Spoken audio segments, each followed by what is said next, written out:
Outside the homeschool community, the vast majority of parents have no idea what their rights are. The members of HSLDA, because we've talked about this in so many ways over the years, through the court report, our magazine, and many other ways, are pretty familiar. This is our expertise. If they're willing to investigate dozens and dozens of hours, they're very competent lawyers that can figure it out in due course. But it's expensive, and it would take them a while. Welcome to Homeschool Talks, a podcast by HSLDA. This is a show about all things homeschooling, from practical tips to inspiring stories and everything in between. You can find show notes for this episode along with our other Homeschool Talks conversations at hslda.org/podcast. And if you want to be the first to know about new episodes as well as upcoming guests and topics, sign up for our email list using the link in the show notes.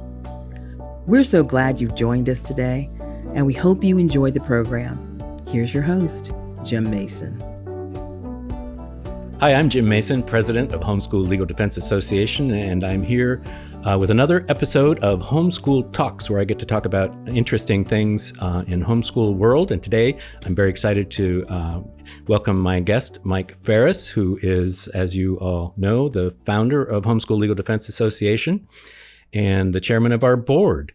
The occasion for this podcast is a Texas case that is in the Fourth Amendment realm. I thought it would be a good opportunity, since we were right in the middle of this new Texas case on the Fourth Amendment, to kind of go back and see how did we get to where we are today.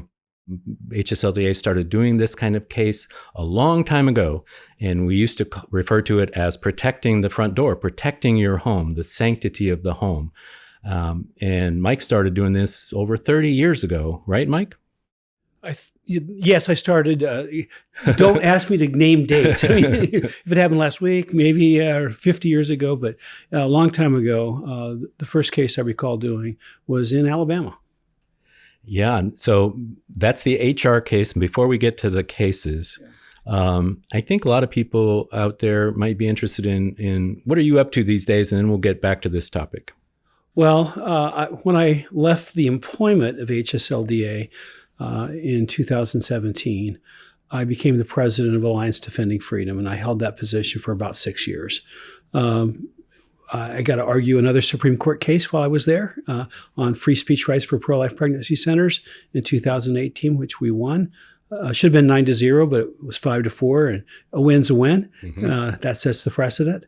I was leading the legal team that did the Dobbs case with the state of Mississippi. And so I got to have a hand in overturning Roe versus Wade. And that was obviously exciting and gratifying and humbling to have any role in that whatsoever. I retired from that position in October of 2022. And my successor was the young woman that I started training for that job. She was my general counsel during the period I was at ADF, and she's done a great job. And to keep busy and to wanting to still make a difference, I have a part-time role with National Religious Broadcasters as their general counsel. I'm actually getting to be a lawyer again, rather than just an administrator. And so I'm working on the Convention of States project as a consultant, and doing amicus briefs and lawsuits and having fun. How many grandkids are you up to? We have 30 grandchildren. Number 31 appears to be on the way. It's still pretty early. But I've been a grandfather for 24 years, and I think I've been a pretty good grandfather. But 5 days before Christmas, I was told, no, you're now not just pretty good, you're a great grandfather. Oops. And so I was 24 when Christy was born. Christy was 24 when Emma was born, and Emma was 24 when Mitchell, our great-grandson, was born. Wow. So we have this family rhythm apparently going, and so it's exciting. Yeah, well, I know a lot of your kids and some of your grandkids. One of your grandkids actually works here and I think she's getting married this summer. And, Suzanne, who's sitting over there in the producer's chair, is trying to persuade her to stay. She's an excellent worker. So let's get back. So Homeschooling Legal Defense Association was founded on the premise that we needed to make homeschooling inarguably legal in all 50 states and then eventually around the world. But there's this side issue that keeps popping up involving Fourth Amendment and related issues. How did that crop up way back in the beginning? Well, we started getting calls from our members who were having emergency situations with social workers showing up at their door. And we weren't about to turn them away from those kinds of situations. It was usually involving their homeschooling in some way, shape, or form. Mm-hmm.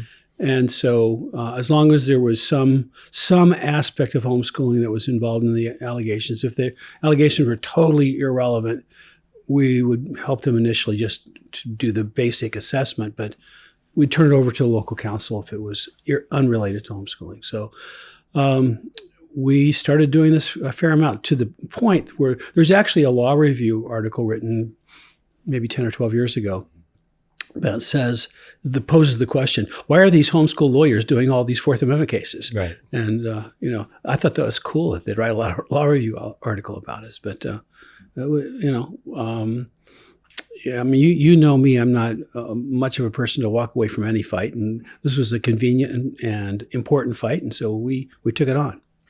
Yeah. And so the way I've always thought about it is way back in the olden days.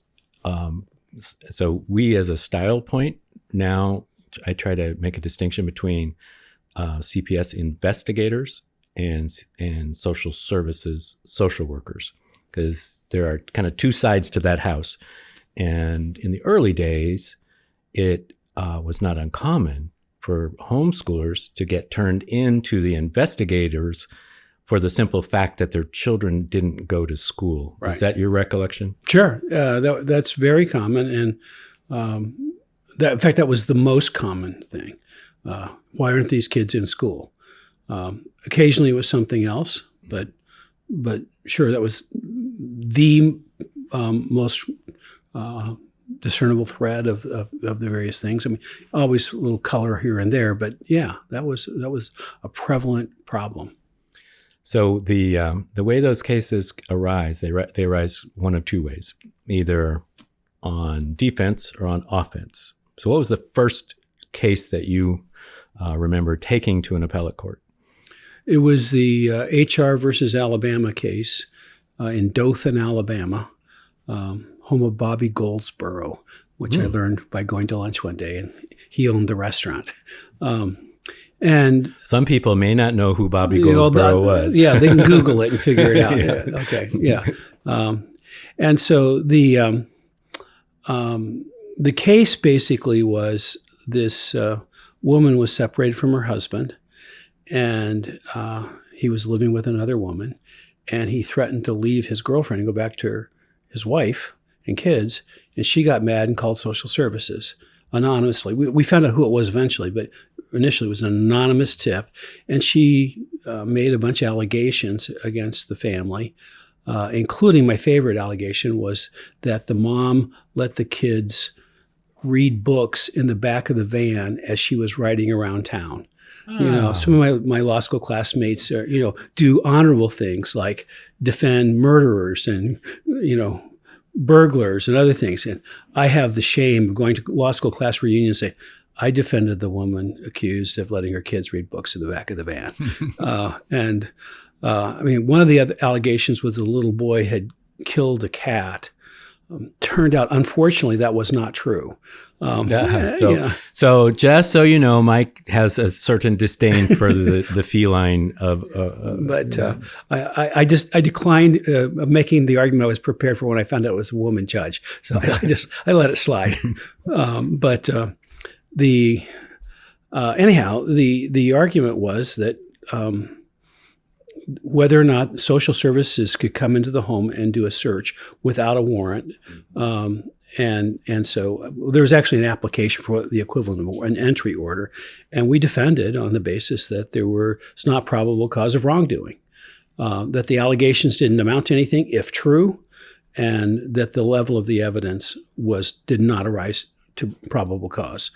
The trial court held that didn't matter, that if there was an allegation, they're going in. And so the Court of Appeals saw it differently. We'd argued that the statute either was being misinterpreted by the social services investigators or that it was unconstitutional.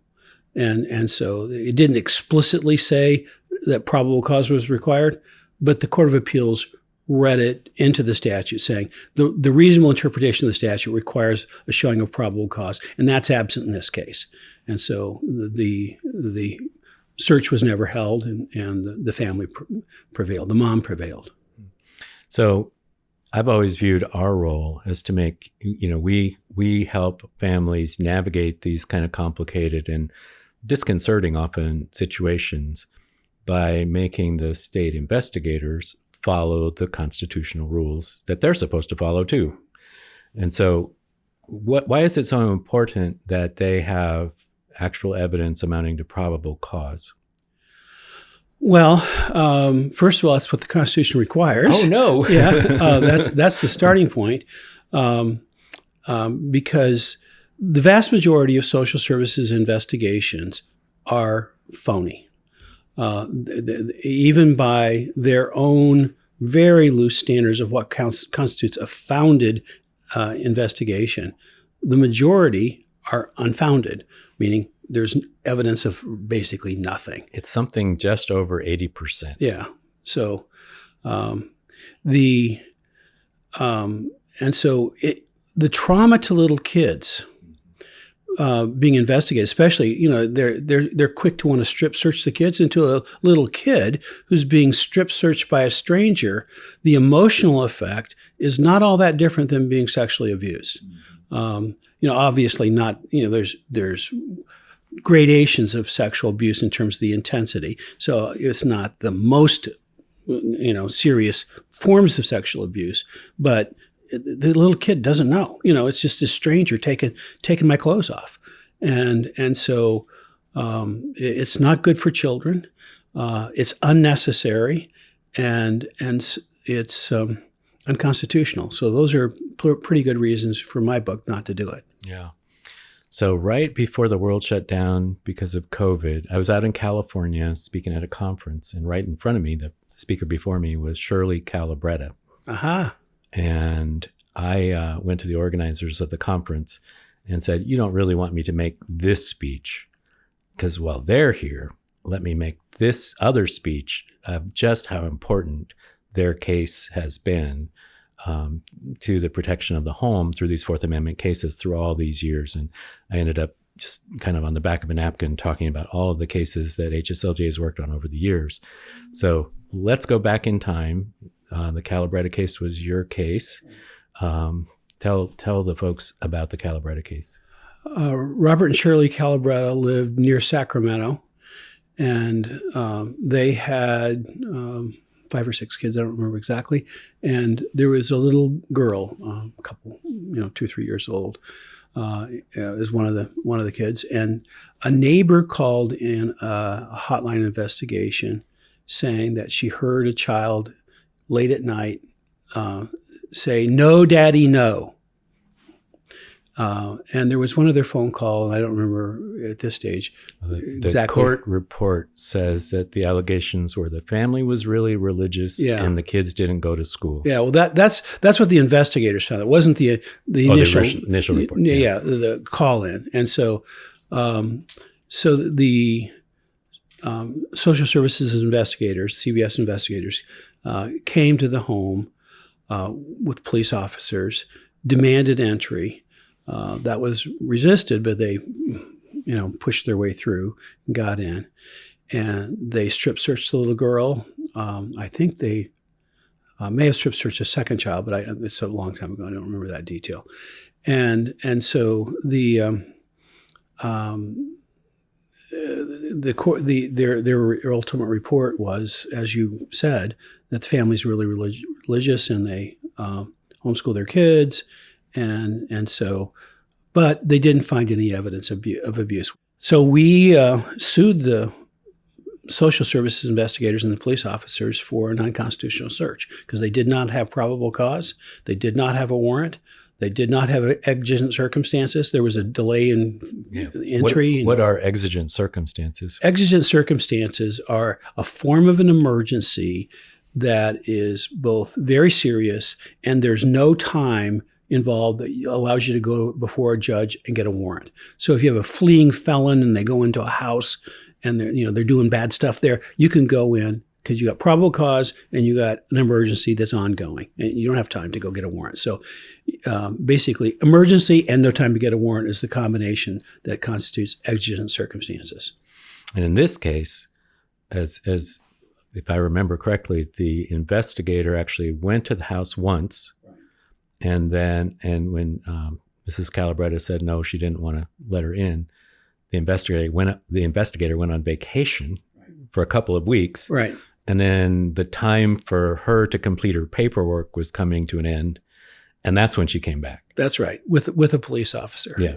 And so, that delay really robbed her of any legitimate claim to an emergency, to exigent circumstances. And so we filed a federal civil rights case in the federal court in Sacramento. The first judge we got was a former ACLU lawyer, which on this kind of a case is perfect. And he ruled in our favor. We went to the Ninth Circuit Court of Appeals. It was a rare thing for me. I argued second. Mm-hmm. When you win below, you argue second. When you lose below, you argue first. And so the CPS investigator appealed. Right. The state attorney general is arguing the case. Deputy attorney general, obviously, arguing the case. And my favorite memory of that case was the judge that ended up writing the opinion said to the state's lawyer, "Counsel, the longer you talk, the less I have any idea what you're talking about." Oops. And I knew at that point we had won the case, and my job was to not mess it up. And so the Ninth Circuit ruled in our favor and ruled that indeed you had to follow the normal rules of the Fourth Amendment in child abuse investigations. That's the real issue right there. If you just say it succinctly, child abuse investigations aren't an exception to the rules of the Fourth Amendment. You follow all the rules, and there's a clear body of law on that.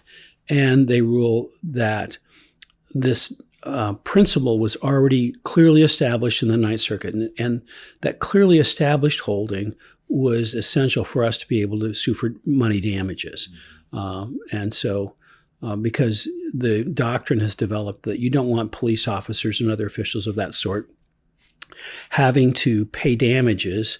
Of course, they never pay them personally. It's always the insurance company or the government paying them. But you don't want the police officers paying damages if they're just going to make up a new constitutional right on the spot.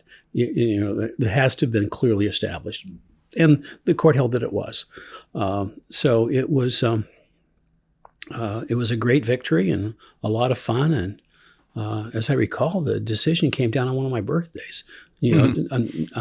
Whatever year it was, but I don't remember if my 28th birthday or my 48th or my 58th birthday, but it was one of my birthdays today. Well, it was in a decade that began with a 9. Okay, all right. So it would have been 1990 something. Well, I've been 40 something. Yeah, there you go. Yeah.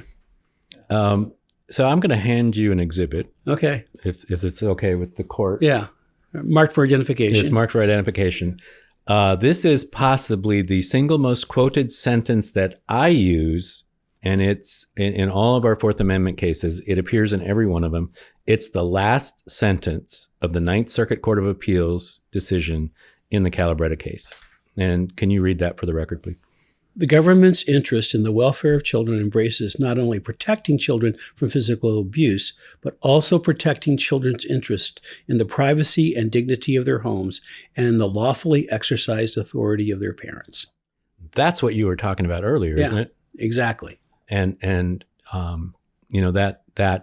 last section of that sentence, the lawfully exercised authority of their parents, it's not just the indignity of, a stranger who comes in and all too often conducts a strip search, but it's being able to trust their parents in the sanctity of their home as well. So I told you that, I met Shirley after she spoke, and as she was speaking, what moved me so much was this would have been 2020. And so this was in the mid-90s when this occurred. So here it is 25 years later. And as she's describing that moment when she's being held back by a uniformed policeman and her babies are in the next room getting strip searched, it still moved her. I mean, she could hardly get through it. Yeah. It was still traumatic for her 25 years later. I'm sure that's the case. It's a moment that people will never forget, when not only are your rights being violated, but the idea that I can't protect my kids, and it's bad stuff happening to them in the next room. I don't know what's more horrible for a parent than that. That kind of trauma never goes away. Yeah. I mean, God's good, and the Calabrettos are serious and mature believers, and they can cope with it mightily by the power of God. Mm-hmm. But on a human level, that'll never go away. Yeah. And so our role is, the first part of that sentence in the Court of Appeals, we know that sometimes parents do bad things. And it's an important role of the government to protect children in those circumstances. And, our role is to make sure that they follow the rules that's set down in the Constitution, so that children are protected and are not needlessly traumatized. There's one little side story about the Calabretto case that the statute of limitations has probably passed on, so I think I can tell it. When the oral argument was done, I was walking out of the courtroom in San Francisco, and a woman with a court lanyard and name badge on came up to me and said, "Mr. Farris, I wanted to meet you." And I said, "Oh, hi." She told me her name, and it's obvious from her badge that she worked for the court. And I said, "So what do you do for the court?" And she said, "Well, I'm Judge so-and-so's secretary." She was the secretary of one of the judges on the panel. And she'd already told me that she was a retired homeschooler. And when she got done homeschooling, she went back to work. And this was her job, was working for a Ninth Circuit judge. And she said, as soon as the case came across her desk, she started praying for us. Oh. And so, with a victory from the lower court and the judge's secretary praying for us, I was pretty sure we were going to win.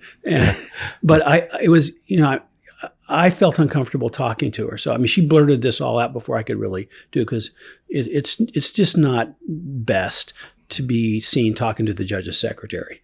And so I got out of there as quick as I could. I didn't want to be rude, but I also didn't want to have an extended conversation with her. But it was a real encouragement to me to find that there was a retired homeschool mom praying for us regularly in the judge's chambers. So it was great. And anyhow, and I think that's important too. You're one of the co-founders of HSLDA, and homeschool freedom is important. Protecting the home is important, but it's always been of paramount importance to you and to all of us that we invite the Lord into our work. That's right, indeed. And how is that? They played out there, but how else?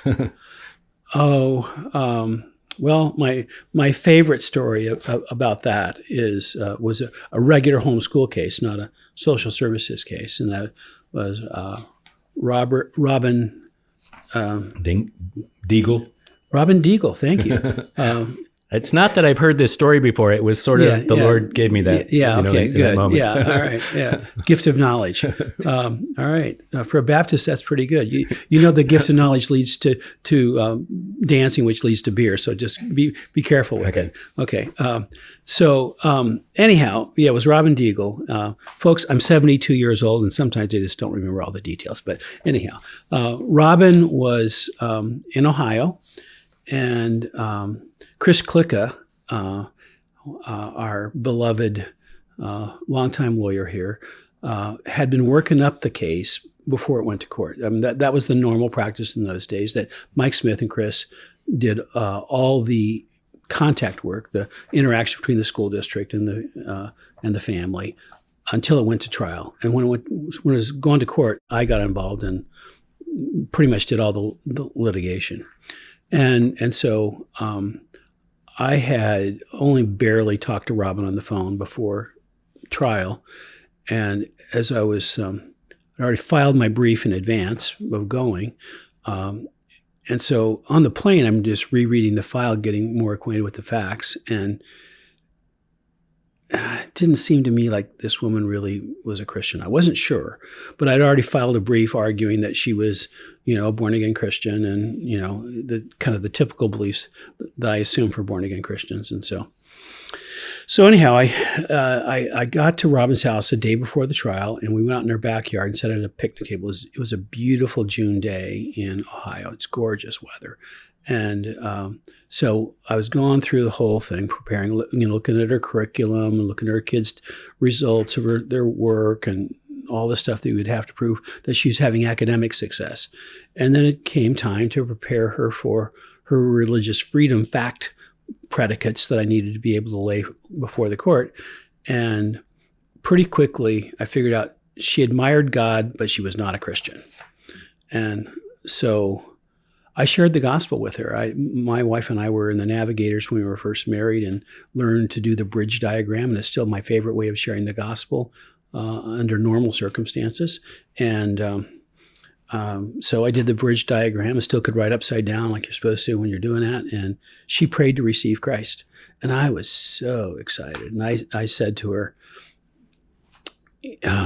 Robin, I believe that God's going to do something powerful in your case tomorrow. To welcome you to the family of God. I told her to start reading the Bible, start with the book of John, and gave her some, basic, new Christian advice. And I was just thrilled out of my mind.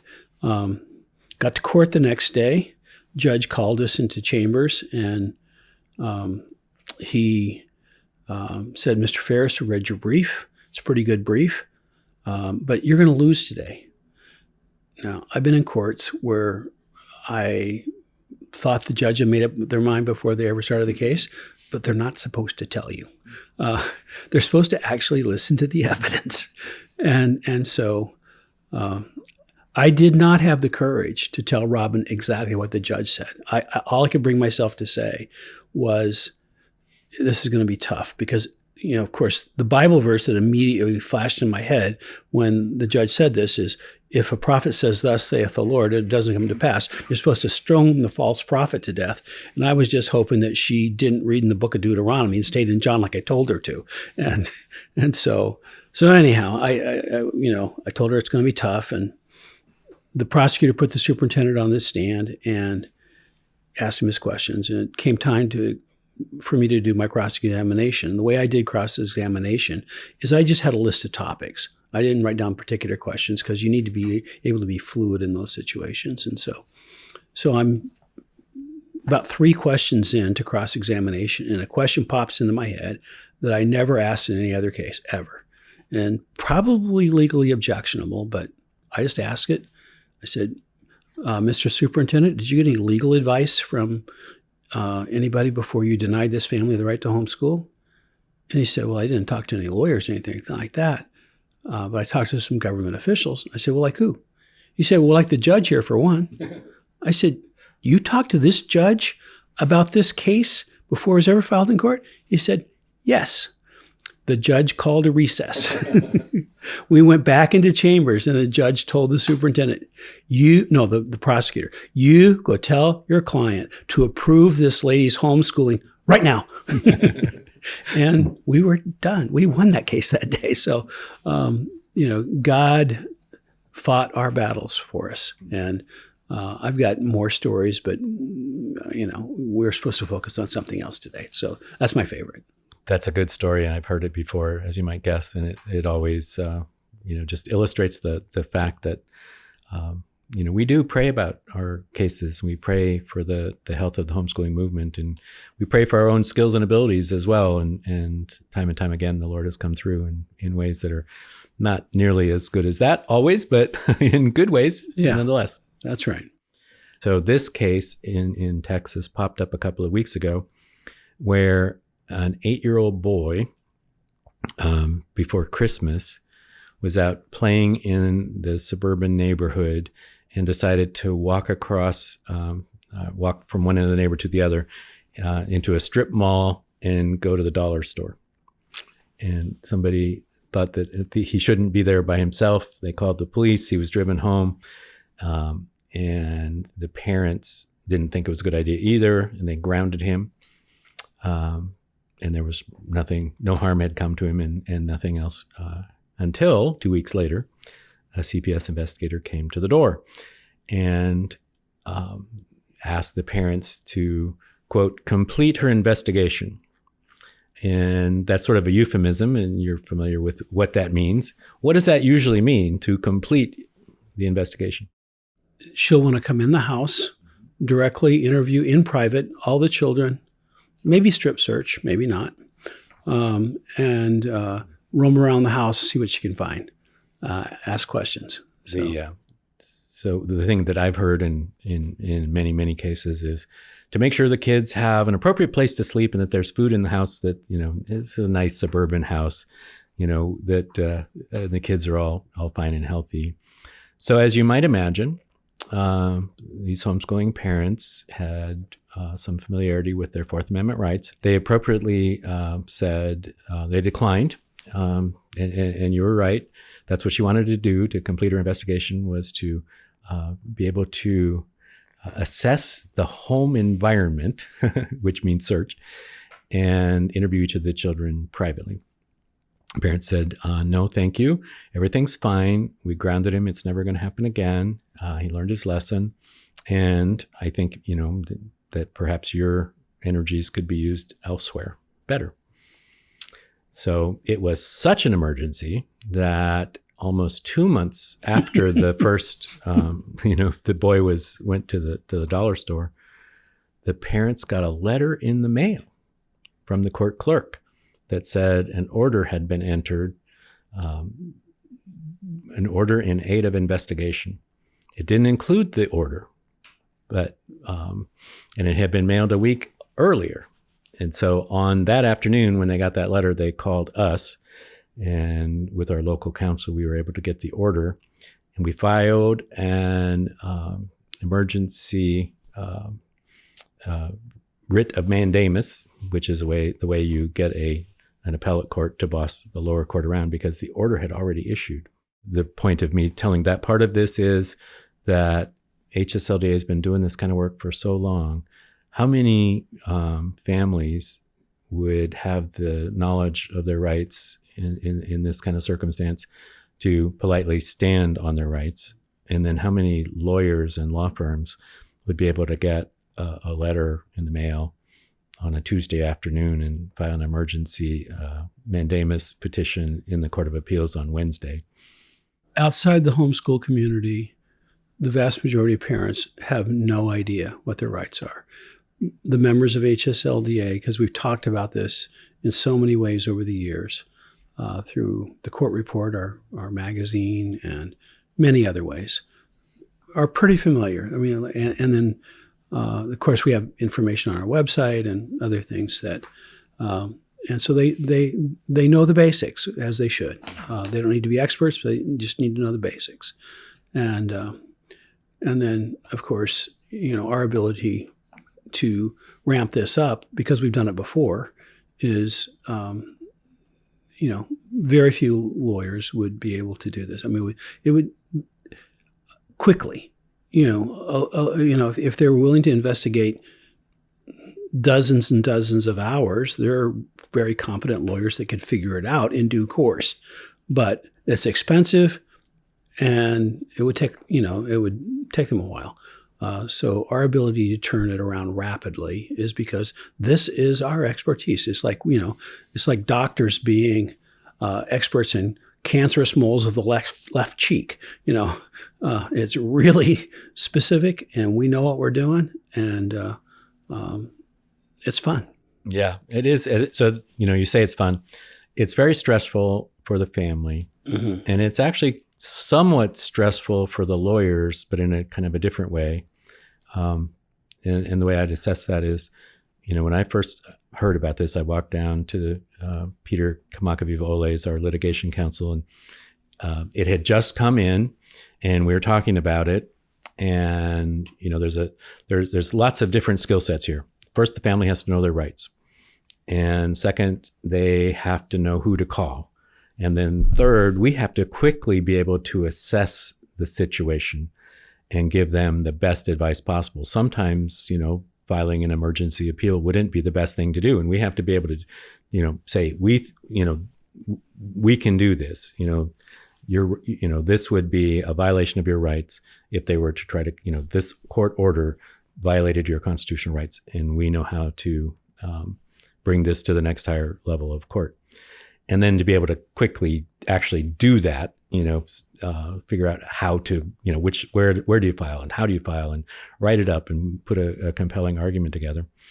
And we were actually aided in this case considerably, because back in the COVID times, we had a very similar case in a different part of Texas. So we actually had a published Court of Appeals opinion that was almost identical, with no probable cause and that sort of thing.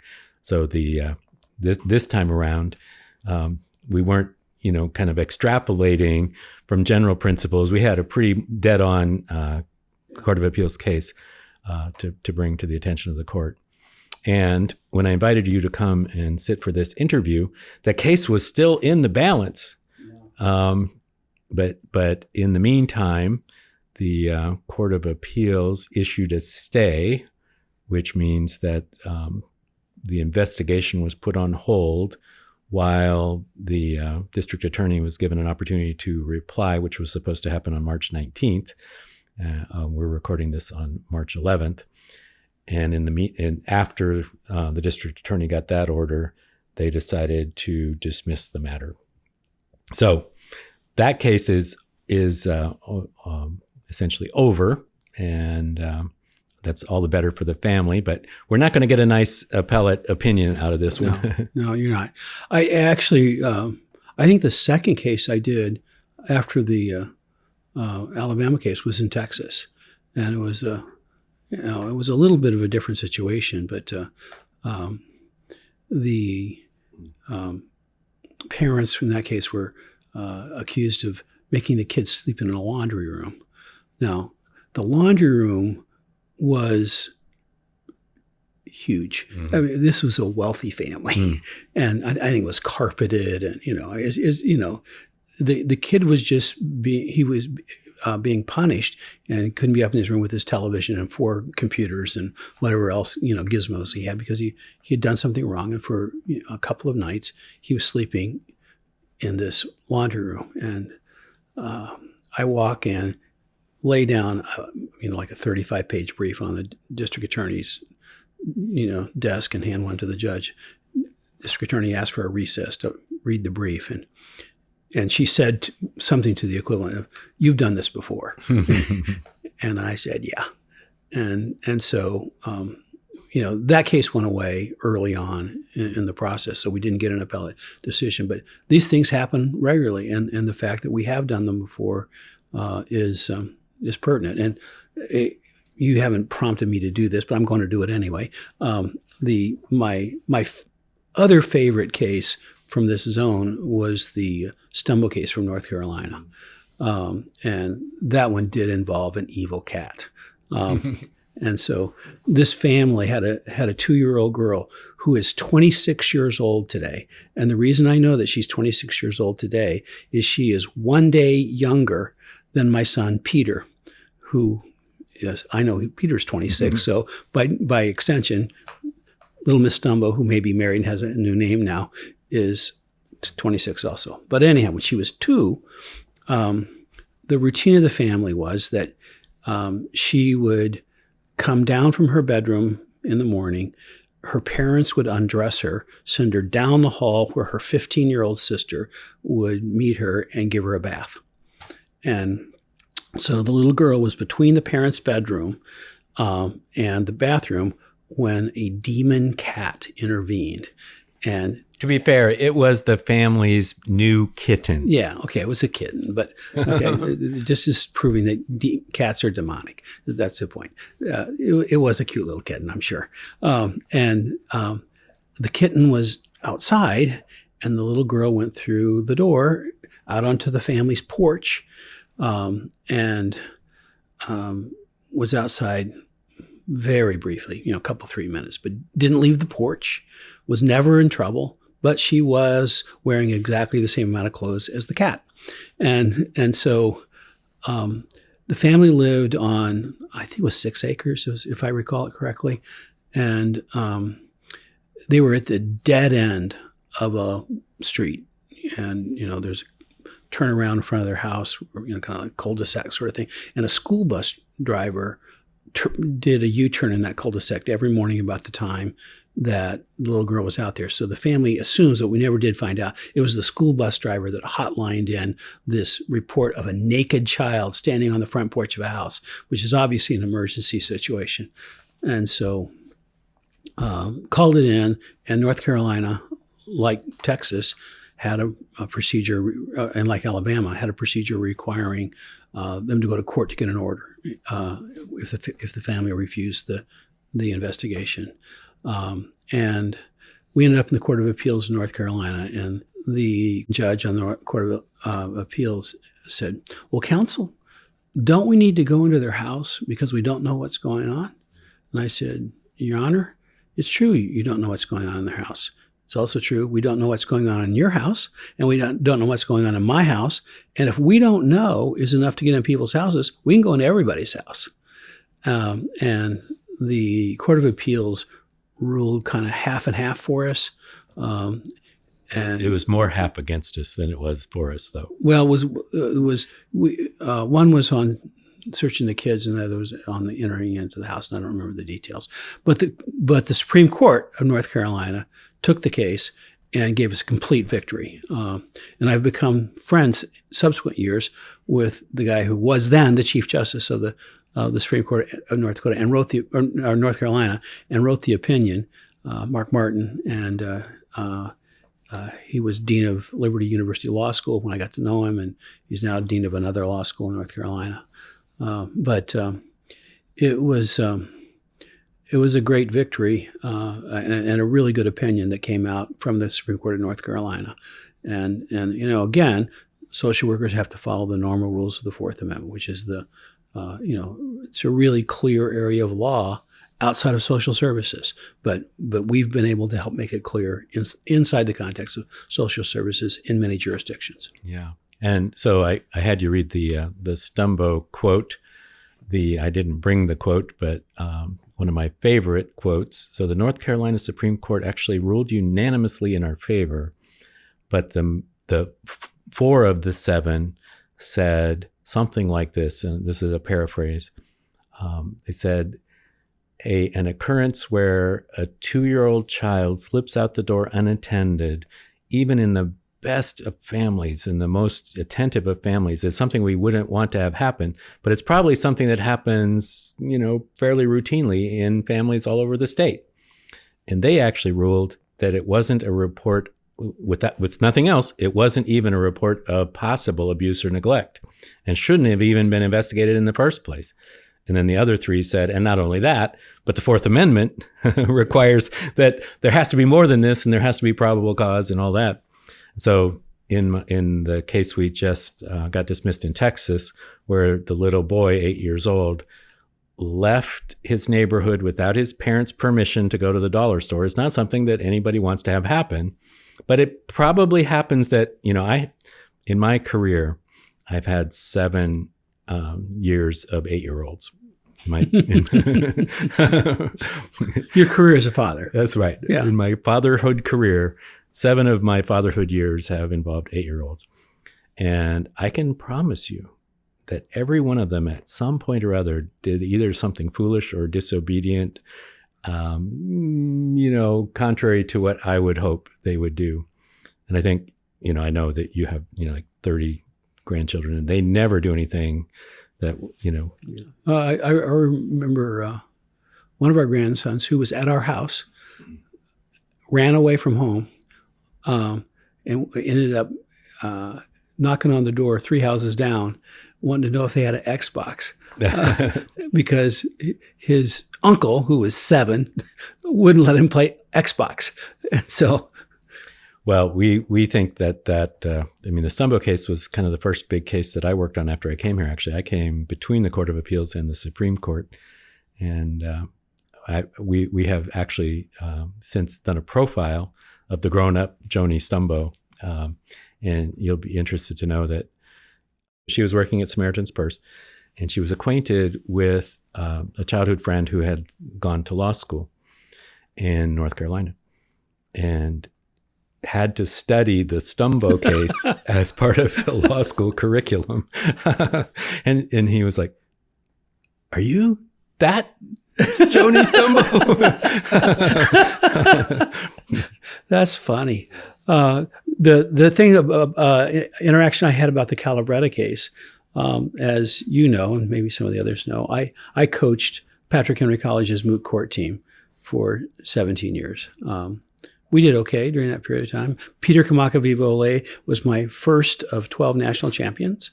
And so, but I was, and I occasionally would judge. I would never judge a team around involving a PHC team, but I would judge in the tournaments if they needed extra help.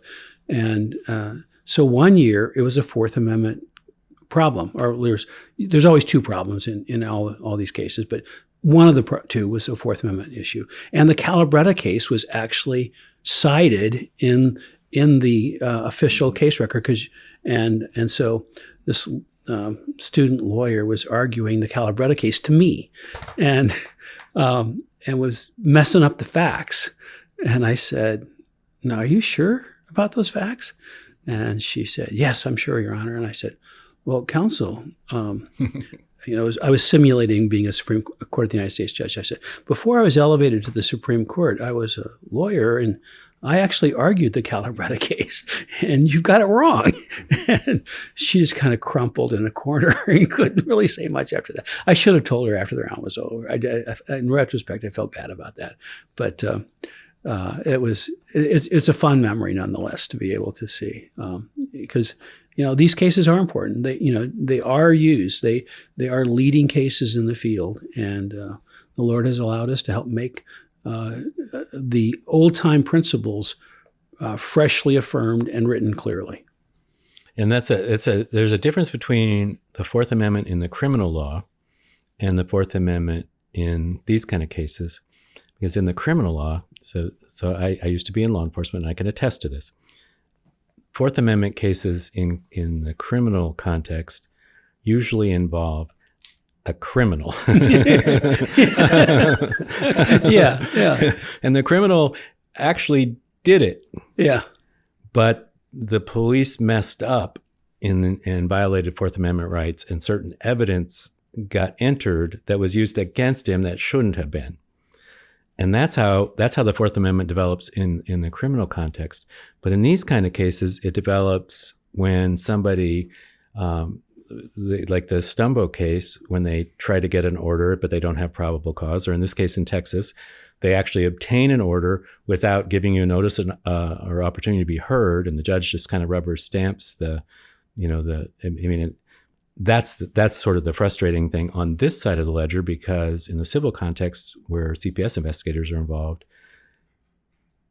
families usually just kind of go along to get along. Yeah. Innocent families go along to get along.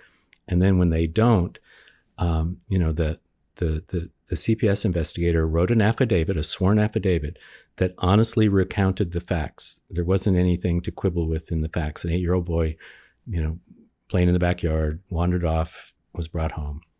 The parents said that they'd grounded him, and that they had no record. All of that was in the investigator's affidavit.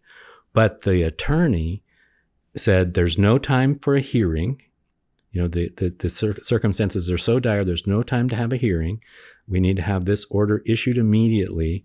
The judge actually signed an order that said that, according to the Texas statutes, before you can get an order like this, you have to it has to be shown to the judge that there are aggravated circumstances, that are likely to lead to the imminent threat of harm to the child at issue. And the judge signed that order 2 months after, the event. And you just know that that's because that's just what they always do. I'm just assuming that's routine. It's just routine. Yeah. And they don't encounter much resistance. And then when most families get an order like that, even, they know they didn't do anything, they know they're innocent, they'll mostly just go along with it because they can't afford to hire an attorney to resist it on short notice. So to develop this kind of law in this context is a lot harder in many ways than it is in the criminal context. Indeed. The good news is we have the advantage of being in the right, both constitutionally and factually. Judges don't take kindly and will find ways around the rules if they think kids are really being harmed. But once it becomes clear what's going on, they take a different stance, especially at the higher levels. The lower court judges are so immune to this kind of stuff. No matter how preposterous the predicate is, no matter how layered in triple or quadruple hearsay it is, they just took the position, you get a call, you're going to have an investigation. Well, I'm going to tell you a story that I maybe never have told you. Okay. I got an email from a friend who's an attorney in another state. And he forwarded on an email that was circulating in, this friend happened to be a prosecutor, and it was circulating amongst state lawyers. And what had happened was a judge sitting on a case presiding over a criminal trial, suddenly he gets a call at work. And so I'll back up. He made an adverse ruling a couple of days earlier against a criminal defendant. A couple of days later, he gets a call from his wife in the afternoon. And she says, "You've got to get home. Our early teenage boy, I had to go to school to pick him up. He's absolutely a mess." And what had happened is the criminal defendant had phoned in a hotline tip, and it alleged all kinds of, really outlandish things, and against both the prosecutor and the judge. Because of the rules of stuff, different people investigate. The Right. report for the judge went to one place and the report of the prosecutor went another place. The people who got the report about the prosecutor said, this is, bogus. Didn't do anything.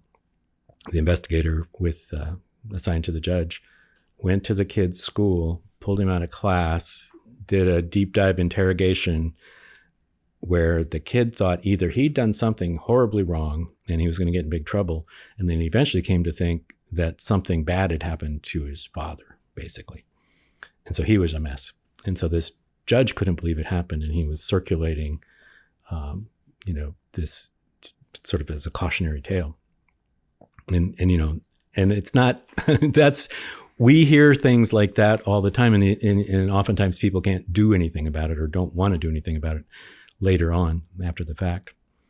So I sure would like to sue for that judge. I actually had a nice conversation with the guy, and he didn't want to do that, but Yeah, I can understand why Sure. he wouldn't want to, but yeah, it would have been fun.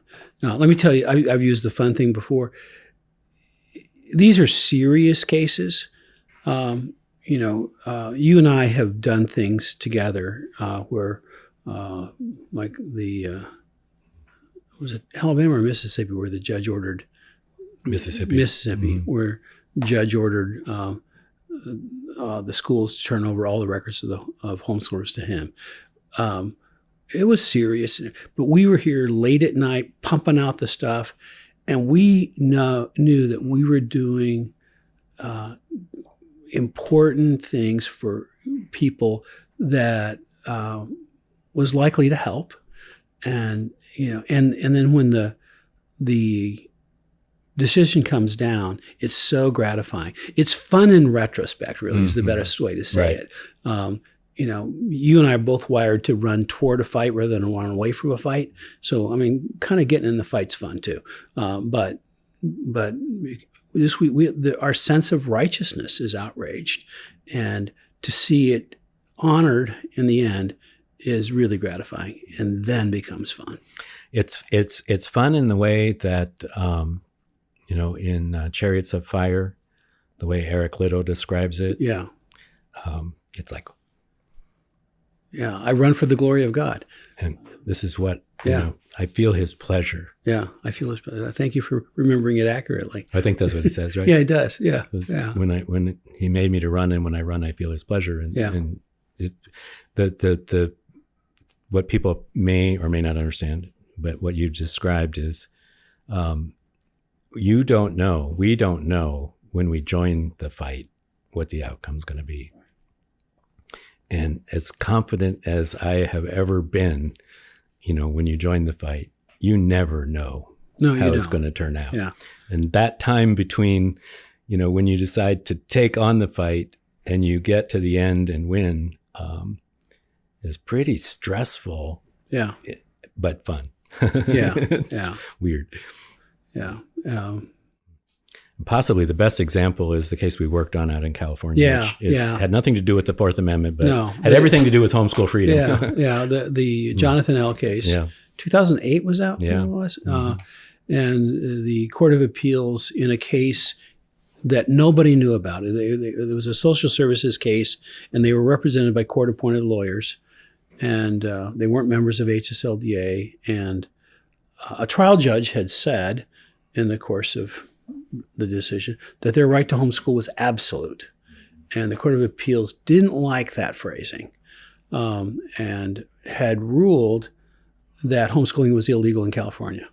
And it wasn't until that ruling came out that anybody knew this case existed. And that ruling was an actual published opinion that had precedential authority. You bet. And so we got a hold, you and I got a hold of the court-appointed lawyers for the family, and with their permission, ghost wrote for their lawyers an appeal, a motion for rehearing to the Court of Appeals. You, as I'm recalling it, did the vast majority of the work on the statutory sections, and I did the vast majority of the work on the constitutional issues. And we handed it over to their lawyers, and they turned it in. And to our great happiness, they granted the hearing. It doesn't mean we won, but they're at least going to listen to us. And then the deluge began. I mean, there were, I don't know, dozens of amicus briefs filed on both sides, about 3-1 on our side against the government, but there was a respectable number on the government side as well. And the Court of Appeals allowed me as an amicus, because we then filed our own amicus brief. There are rules against counsel who are the parties' counsel writing amicus briefs, but there's no rule against amicus writing briefs for the parties. And so we helped them on their brief, and then we wrote our own brief. And I got to argue the constitutional questions in the Court of Appeals for about 45 minutes, as I recall it. The whole hearing was the whole morning. Normally those hearings are 15 minutes aside, but there was a whole morning, and I thought we lost. I'm usually really optimistic, overly so, but I thought we lost, and the court notified us that the opinion was going to be released the following morning at 10 o'clock California time, and so we had a press release ready saying that we were going to. By we he means him. I had a press release ready saying we're going to appeal, on our way to the Supreme Court of California, and I think I used the word whistle stop in the proposed release, which would have actually been a bad idea. But I'm older and wiser. I wouldn't use whistle stop today. We get the opinion, and I'm reading it. I go, wait a second, we won. I was so shocked and thrilled, and it was a great and basically complete victory. They reversed themselves entirely, and adopted the parents' rights theory that we argued to them based on California Supreme Court opinions rather than U.S. Supreme Court opinions, because by that time the U.S. Supreme Court had messed stuff up with the Troxel case, but there was good California Supreme Court, and so and they adopted the statutory portions as well that you had written, and so both parts of our labor blended together with a lot of other people helping, tons of other people helping, and God gave us a really satisfying victory. And it was exhilarating to be wrong. About the press release. About the press release. Right. That's right. That's right. Yeah. That's still probably the highlight of my legal career, because I don't know, people may not understand just how often requests for rehearing are sought and how seldom they're granted. And then to have the same three judges write diametrically opposed opinions within a few weeks of each other is almost unheard of. Well, I've been a lawyer for 47 years, and I've filed countless motions for rehearing. That's the only one's ever granted, ever. And so if it's the only one that's granted, it's clearly the only one that's ever reversed, but it's the only one I ever heard of, that anybody that I knew or anything about was a complete reversal. It's far more rare than getting your case accepted by the Supreme Court of the United States. That happens about 1 out of 100. And we're talking about 1 out of, 4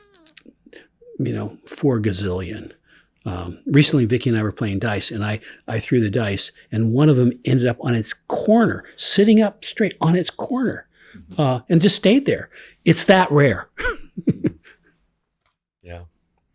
Well, we've wandered a bit astray from our Fourth Amendment topic, sure which is down memory lane, Yeah. which is fine, and a lot of fun. I sort of describe this area of our, sometimes I give speeches, and I've given speeches. I actually did a training session for juvenile court judges and CPS investigators. This has been quite a while ago now. And people will, so I'm going to leave with 2 anecdotes. People will ask, why is it, so your law review, why did homeschoolers get so actively involved in this? And I think the reason is that CPS investigators can often find a child that they want to interview at the child's school. But where homeschoolers are involved, I ask this question: where do you think that homeschooling parents homeschool their homeschooled kids? Yeah. And that sets up a completely different calculation for the investigators, because they have to go to the home. And the home is the place that the Fourth Amendment says is the most protected of any place. Yeah. Well, I did a training session similarly. There was actually a bill passed in Congress requiring all the states to train their social workers in the Fourth Amendment rights of parents in these investigations. Chris Klicko was really instrumental in getting that measure pushed through. And so George W. Bush's administration was in play at the time, and they hired me to do the training session for the state directors of all 50 state directors of social services had to attend a training session that I taught. Now, it was at their annual conference. We arranged all that, and I went there, and I got cussed at, bad. It was definitely a hard R rating session by the cussing I was getting back. These people did not want to comply with the Fourth Amendment. And so that's the context. Not only is it rare for them to know about it, they don't, at least on the social services side of things, they don't like it at all. I came away from all these years of doing this to thinking police officers are pretty good. They go along for the ride to their detriment at times, but it's rare the police officer is the one that's acting up. But social services, child protective investigators, man, they have an attitude that says, my work is so important that the Constitution doesn't apply to me. And that kind of governmental arrogance really has no place. And I would say that over the years, that I think that the work that we've done in setting presidential cases around the country has changed that somewhat. At least, there's a certain amount of education that's gone on. I did a case here, and I did it pretty much alone, as I recall, because it cropped up. It's one of these, you got to move fast, and ended up in the Court of Appeals in Pennsylvania. And it was appealing an order that basically said, we got a report, we went to the house, the law requires us to do at least one home visit, which is what they called it, which meant search, and they won't let us, make them let us. That was pretty much it. That was what was turned into the trial court. There were really no allegations, no evidence, no nothing. And so I get to the Court of Appeals in a 3-judge panel, and I'm, going along, and the presiding judge says, hold on a minute, counsel. Why do you keep referring to this as a search? Isn't this a child welfare investigation? Why do you call it a search? And I said, well, agents of the government have gone to court, and a judge has issued an order compelling my clients to let the agent into their home against their wishes to look for stuff. And she's like, oh. And that's sort of the context. The people involved in it don't think of it. I mean, it's like a little bit fish out of water. They don't think of it as a Fourth Amendment issue in the first place. Yeah, it's the worst application of the old adage, I'm from the government and I'm here to help you. And as Ronald Reagan said, very dangerous words. Yeah. Well, Mike, this has been a pleasure catching up with you, and but I'll leave you for the last word. Well, I just would say to the people that are watching this, it's important to stand up for what you believe and for your rights. There are so many ways that that's being threatened these days, and when we stand up for what we believe, then we really believe it. If we cave at a moment, not just Fourth Amendment context, there's many contexts where we need to stand up for what we believe, and we need to stand for our rights. And when we fail either of those things, it's a test of courage that, in hindsight, we'll often regret. So do it. It's good for the country. It's good for your kids, and it's good for the future of this country. Well, thanks, Mike. If you're not a member with HSLDA, but you'd like to join with us to work on, to help us work on important cases like this, please do so. You can visit our website at hslda.org/join and become a member to stand with families like the one in Texas and all of these families that we've been speaking about. And if you'd like to make a donation, you can do that there too. So once again, thank you for joining us for another edition of Homeschool Talks.